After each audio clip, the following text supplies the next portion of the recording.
But you ask any racer that's ran up front, you know by the flashes of the lights, the cameras, you know if somebody's close to you.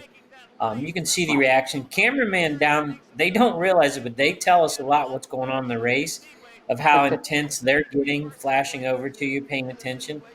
I know, I'm not the only one that thinks this way. There's a lot of guys that read the inside, the people on the inside, because for us, things aren't going as fast as they look on the outside.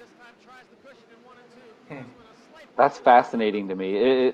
Is that kind of amplified at the Chili Bowl because it's unique where you literally most way around the racetrack you have cameramen and cameras that you can kind of follow it as opposed to most racetracks you don't necessarily have that. Is that something unique to Yeah, Tulsa? I would say it makes a difference. And again, remember, I'm able to do more of those things starting up front and really having nobody to contend with. Like Corey's got his hands full here with Dave. I'm out there just running my pace. I had full adjustments in my shocks, so I could just keep dialing the car. We always start them pretty tight, and then the track will loosen up. So you have your car that way, so you can dial it out with all your shock or cockpit adjustments.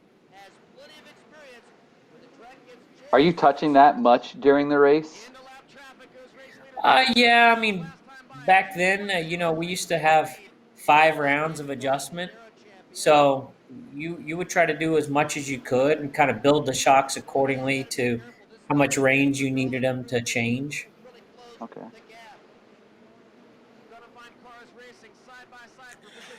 Here you got to I kind of feel like watched this a car. caged animal, Yeah. Well, I watched this kind of pinned car, in. how much bite it has and how it's squatting. We couldn't do that, I don't think, in today's chili bowl when it gets that cushion, that real hard cushion up towards the wall. I think it'd be way too tight up on the cushion.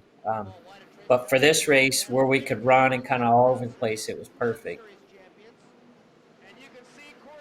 Yeah, Tyler had Get, really watched the racetrack, and look how wide it is now, Tyler, compared to the start. I mean, you got cars all over the place right now, and there's Cruiseman right there knocking at your heels. Yeah, he, he's right there, and probably through traffic, he was probably better. I just couldn't run in the middle of the track, so I couldn't slide. I didn't really know what to do at this point. I was kind of trapped.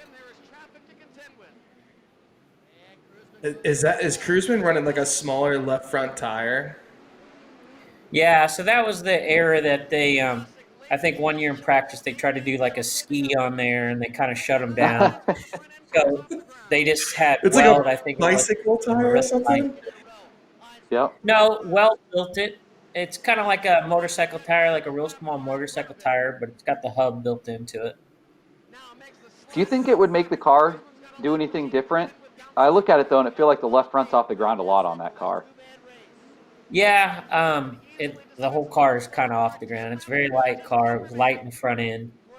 Corey just figured out how to drive that thing, and they were together for a long time. But their whole concept was they wanted something light. They wanted the wheel that they could hook the berm, and not it wouldn't catch much or disrupt the car. So that was the whole concept, Okay. was to ride the berm with that wheel.